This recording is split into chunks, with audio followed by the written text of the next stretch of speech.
How's it going though for you over there? Talk about the preseason now, aren't you? Yeah, we, I guess, officially ended preseason, and this is our starting our season training and stuff because the opener is coming up in about 10 days. Um, Right. I play for Utah Royals, and we have off this first week, so we have a bye. But yeah, everyone survived preseason, and now we're getting ready to start the season. Yeah, so it must be a really very exciting time for you because I mean this is what you prepare for, right? This is just the verge of it, and any minute now, it's going to be full steam ahead. Yeah, we're so excited. Everyone's sick of just training to train. Everyone wants to get games going. So very Hmm. excited. This is our second year at Utah, so hopefully a big year for us. Great. And you're feeling as fit as you would like to be at this point in the season, then, Katie?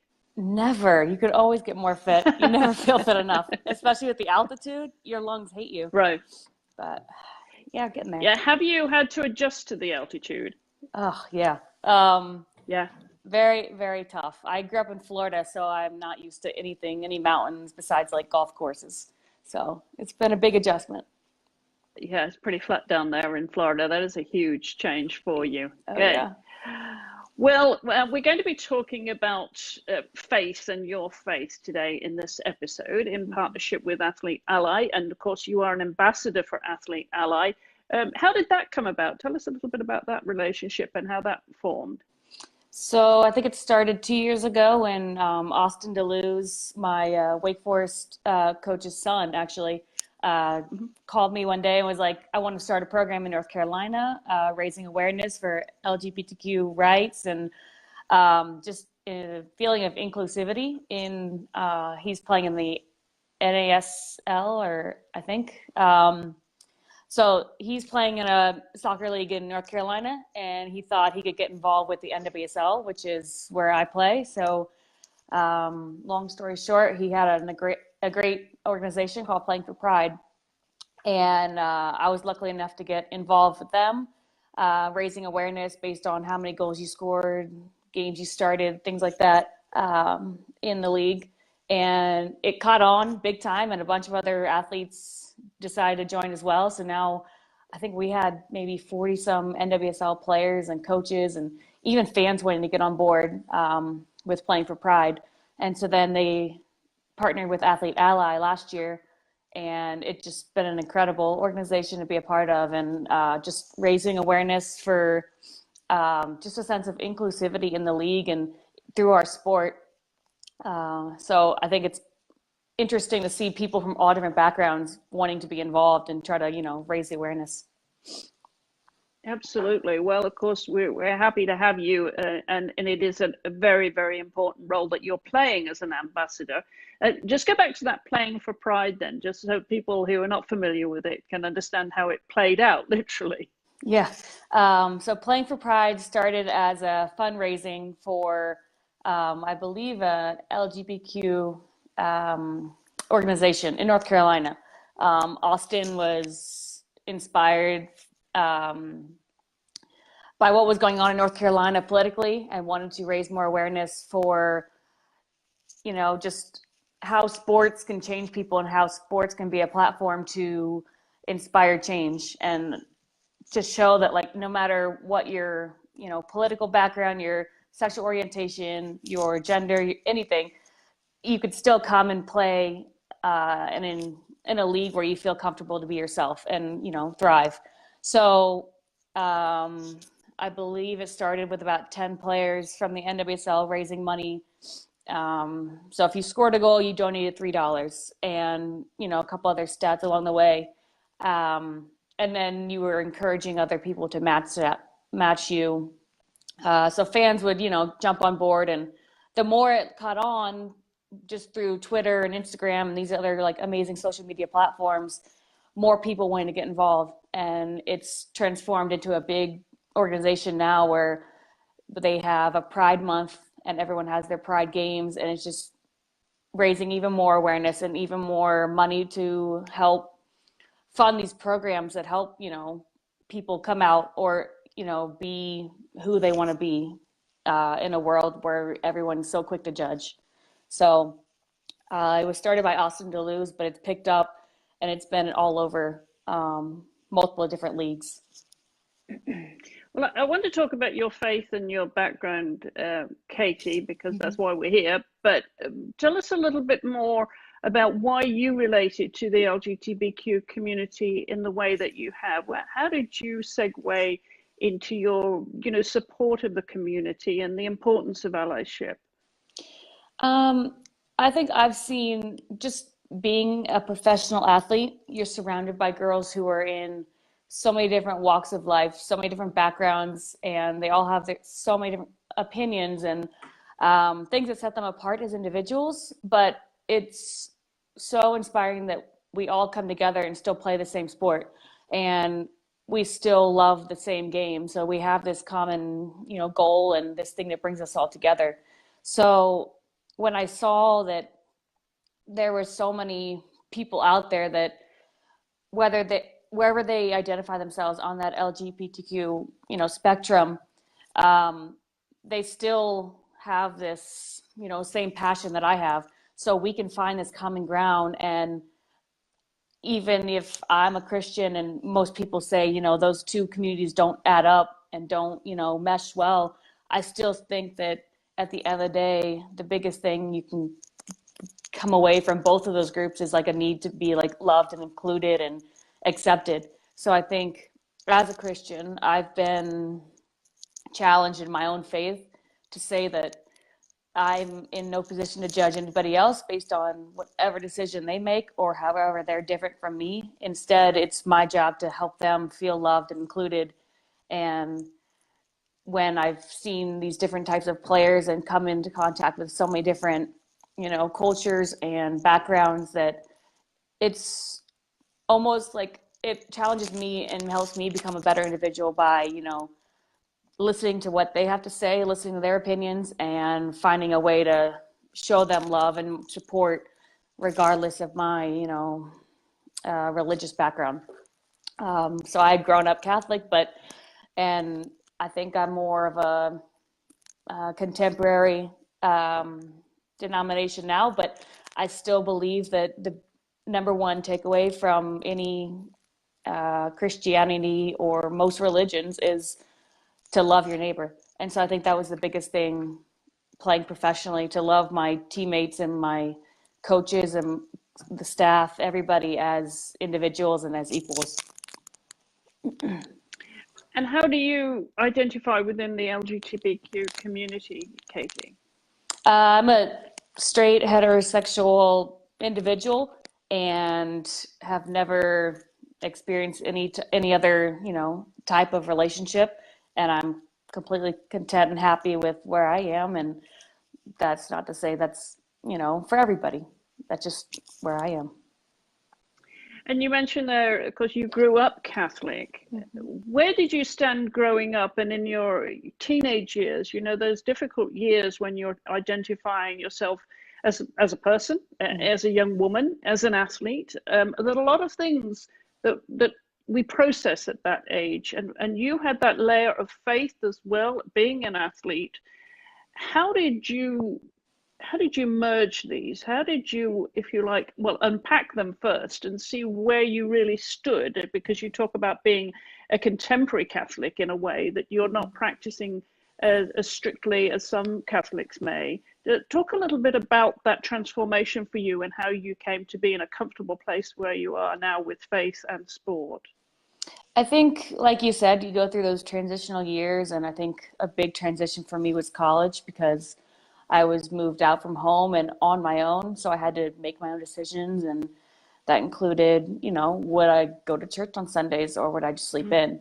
Would I, treat my teammates as equals? Would I be a leader on and off the field? And I think defining myself and just like figuring out, do I like to eat at the cafeteria? Or do I want to make my own food? Like, so many decisions go into that transitional, 4 years, and then going on playing professionally as well. Like, you really challenge yourself and figure out a lot about yourself. And so I think my faith is really challenged because, I would go and do the church thing and I would be the Christian, but would I really, implement all those things in my life? I wouldn't say so. So I think in college, I was challenged because I had several amazing teammates, and my roommate actually introduced me to Bible study groups and life groups where I would go and you would talk about real issues and how your faith played into, you know, everyday life. And I think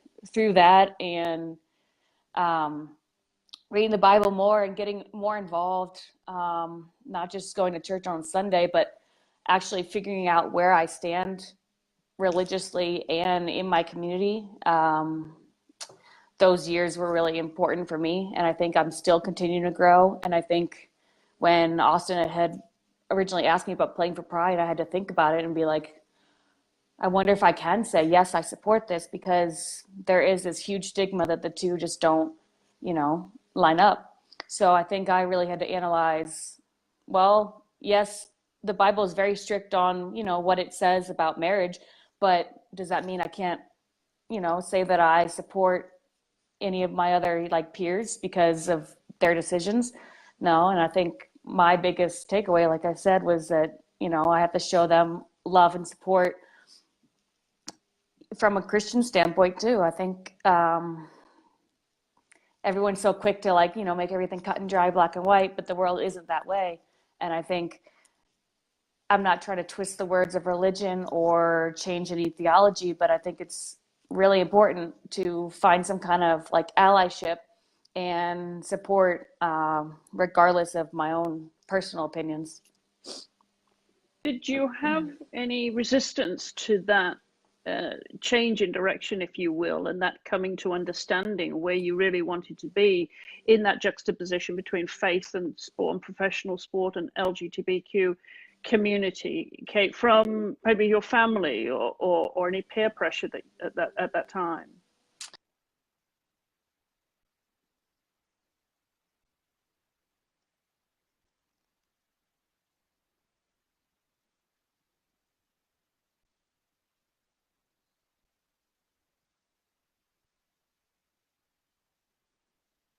Looks like we have got a connection issue there with Kate. Hopefully she'll come back in just a moment. But sorry about that. I think we've lost service. Yeah, we lost you there for a minute there, Kate. Sorry. I don't know if you no, you're fine. Do you want to come back from the top then with your response to that question? Yeah. Resistance to my decision. I think the biggest thing was people just didn't understand what I was trying to say and my stance on the issue. And I think any resistance came from, well, marriage is between a man and a woman, and it's very, you know, clear cut. But I think I wasn't trying to say anything about marriage. I wasn't trying to say anything about, you know, religious doctrine. I was more saying, I think as a Christian, it's my job to show that love and show that understanding, no matter how different people may be. And I think people may have their own opinions and decide that, you know, if they are Christian, they can't have that same type of, you know, LGBTQ support. But I don't know, I guess that's just where like we differ. And I think that when people decide that they can't support in the same way, that's their decision. That's, you know, nothing for me to judge, because as a Christian, I believe it's not our role to judge anybody else, whether they support, you know, whatever, anything. So I think the biggest thing for me was, yeah, I know I'm going to have some kind of like backlash, or people may not agree and think that I'm like, you know, trying to support both groups. But I think both groups can find this common ground, just like in sport, we find this common ground where we all play soccer, we all like love this game. So I think there's more things that bring us all together and more things that like are in common than we think. And it's worth finding those instead of like all the differences that set us apart. And how does your faith now fit in with your professional career as a soccer player, Kate? Do you practice at all? Yeah, I go to church on Sundays. We have a Bible study group that we go to with our team, and they have a common study that all the teams in the NWSL are hopefully working through. We have a pregame prayer ritual that normally when you go to whatever game, your what are they called? Well, whoever our leader is, she'll bring everybody together and the other team as well. And we, share like this common prayer time where we talk about some theme for the day that we're hopefully trying to implement into our own game. And I think it's helped me become a more relaxed professional where I understand that some things are out of my control and I just breathe and let things happen the way God's supposed to work them out. And so I believe that's helped me as well be way more open and accepting of all my other teammates as well. And I don't want to force my religion on anybody. I don't want to force my own beliefs on anybody else and just throw in people's face. But I think it does define me as the professional I am today. And it's helped me a lot in my life. So if I can help people see that through my own actions and how I treat other people, then I think that's like the biggest thing about Christianity is to act as God would or as Jesus did. And of course, being a professional athlete, you are forced into the spotlight in some way, depending on the sport as to how much you get put in front of the media. You get, obviously with social media, your voice is heard. Do you feel it's important as an Athlete Ally ambassador to have that profile and to use the platform that you have to speak out and support the LGBTQ community, or do you let it come to you? How do you respond to that?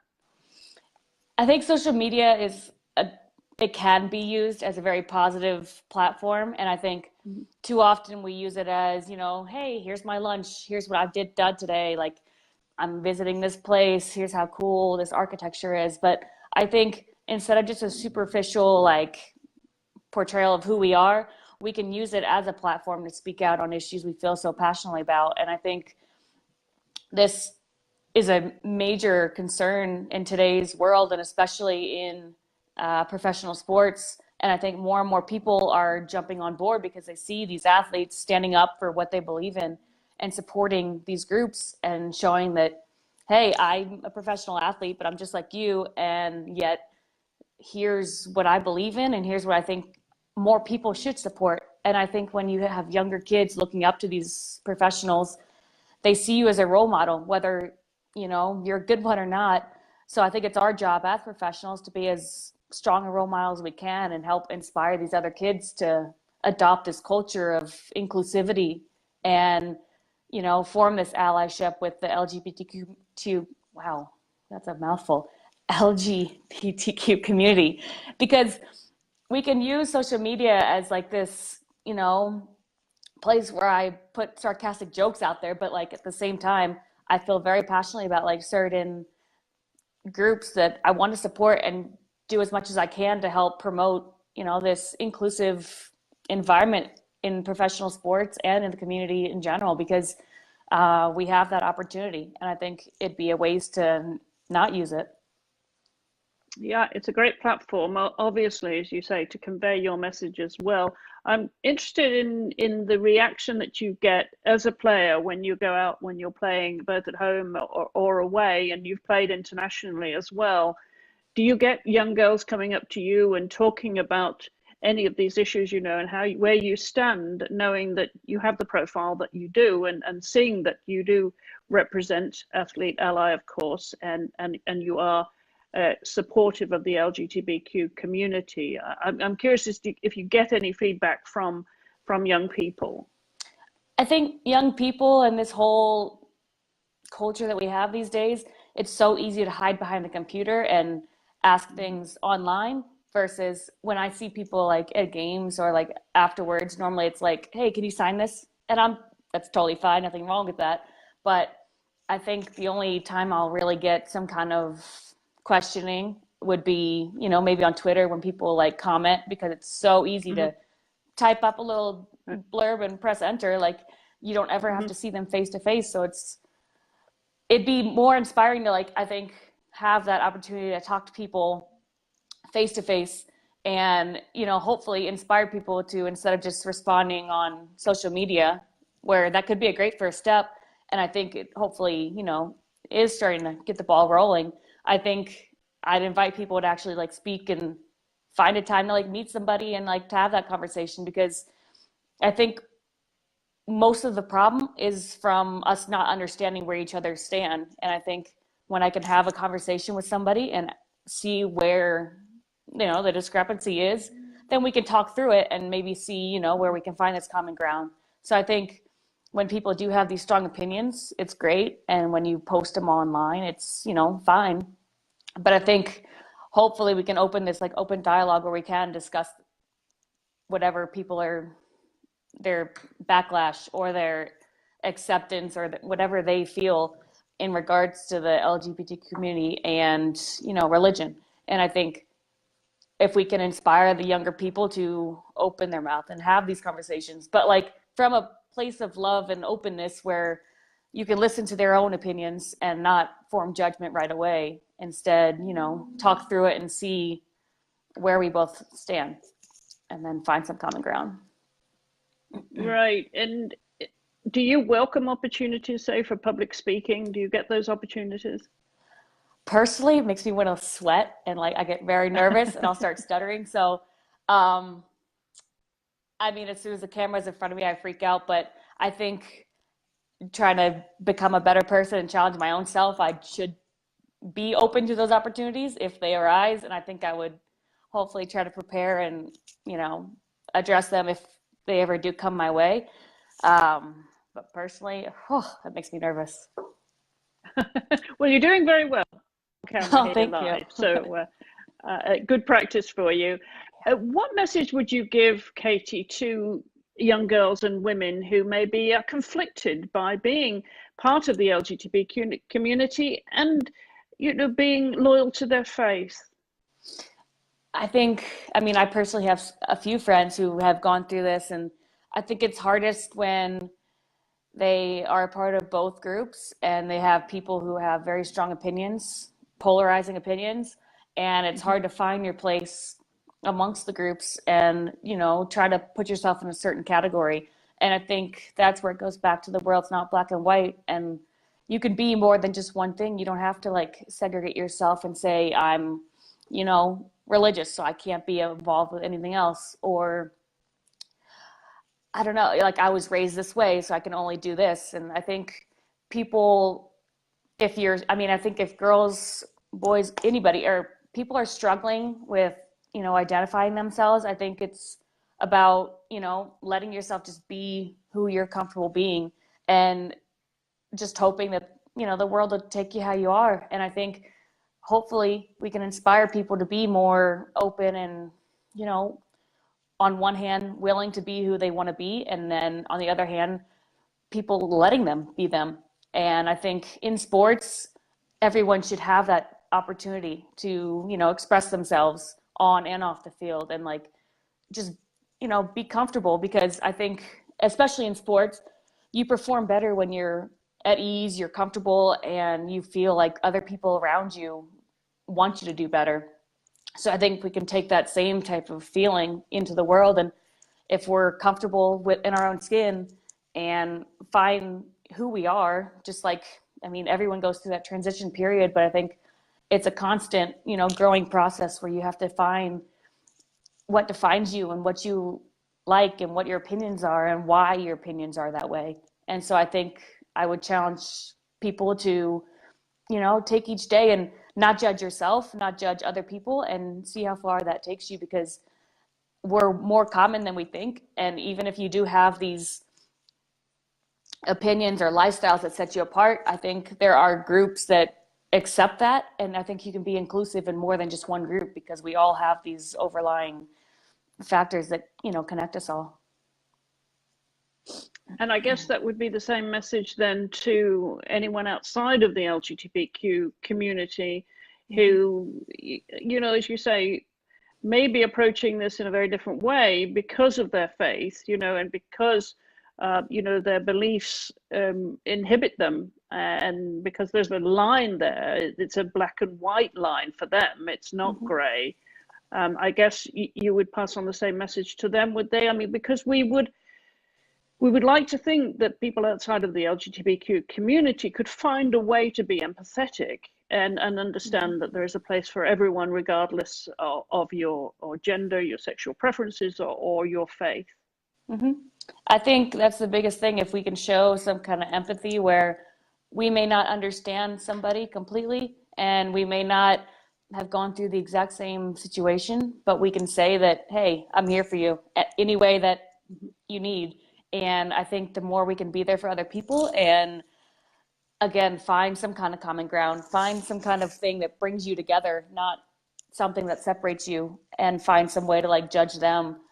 I think it's very tough to go back and reverse all the doctrine and all the studying and people's upbringing and what you've like been taught over and over. And it's hard to just say, okay, you learn this, but here's how the world is now, and let's just change that. So I think it'll take time for people to be more accepting and to be more open to this gray area. And it shouldn't be just black and white in regards to whether you can, you know, love your neighbor. I think your biggest thing is, you know, letting them be them, because you're in no position to judge them on any whatever community they associate with. And so I think if people outside of the community and people who are, you know, very strict religious, you know, people, I think to survive in this world, you have to be more open. And I think we all have to be more willing to find, you know, these people who are different from us and befriend them, because if you're only around this one community, you're only subjecting your own mind to these certain things. But as soon as you open up your mind to, there's so many different people out there from different walks of life, you challenge yourself to like realize that, hey, we may be completely different people, but you know, we have this, our favorite color is both green, and we find this small, tiny thing that connects us, and you can grow from that. And you don't have to be the exact same as somebody else, but you can just be and let them live life just the way you do. And maybe they do something that inspires you to be a better person, or you see that they handle, you know, stress in this way.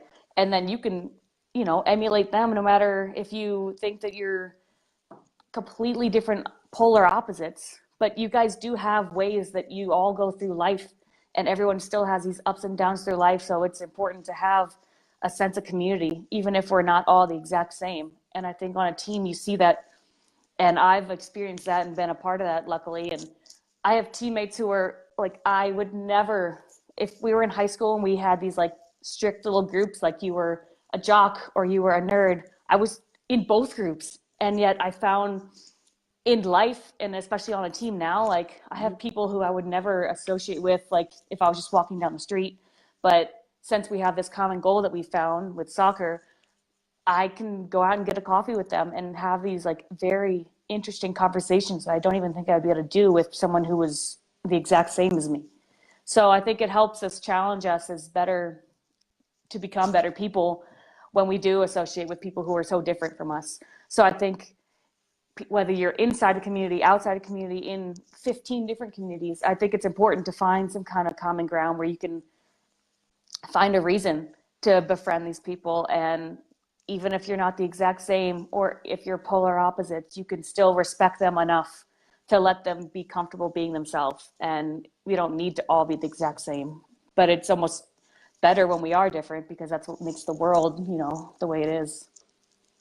It certainly does, makes the world go round. Well, Katie, we certainly appreciate your allyship and your support, and of course, Athlete Ally does too, as being an ambassador for them. So thank you for your contribution to the community, and thank you for taking the time to come on the show today and share your thoughts on faith and the LGBTQ community. Good luck with your career. Good luck with this season, which is about to kick off, literally. So have fun, stay fit, and score some goals. Oh yeah, that's easier said than done, right? Exactly. Yeah. All right. Well, thank you so much for your time, Katie. Really appreciate it. Thank you. Thank you for having me. All right. And that's our show for today. Again, thanks to our guest, Katie Stengel from the Utah Royals Football Club. Good luck to her. And do join us again right here on Face to Face next week, because we will have another guest as part of the series about issues in the LGBTQ community. I'm Chris Stafford. Thank you for watching.